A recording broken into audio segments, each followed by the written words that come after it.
audio bi Adji Sarr def te wax ca wax ju ñaaw ci maître El Hadji Diouf wax ci wax ju ñaaw ci lu mat fukki nit ak juróom wala lu ko jege dégluwaat naa ko tey ji dong fukki nit ak juróom baa lu ko jege ëpp na fukk kenn ku nekk wax na ne moom dafay jaar ak moom ci barab. wallaay lii la ma leen waxoon gis ngeen aw fen baa si nekkee di si bëgg faagaagal doomu aadama billaay ba yàlla weer ba leen yàlla weeree rek ngeen xam ne yàlla buur la incha allah ba leen yàlla weeree rek ngeen xam ne yàlla buur la. xam nga audio bi ko MC lañ bi ko MC Niass la wax yàgg na da loon xaar ngeen gën a avancé comme te di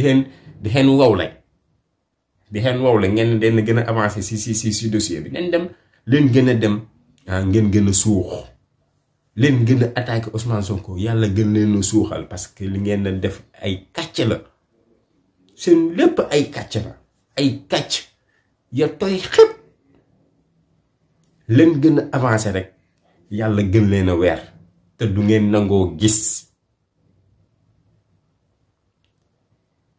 Adji Sarr mii ngeen defoon comme actrice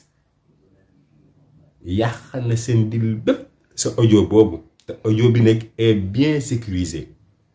waaw audio bi est bien sécurisé ñi ko yor bari na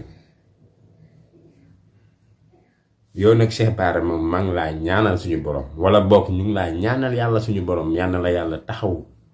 yal na la yàlla yiir yal na la yàlla protéger incha allah jërë ngeen jëf.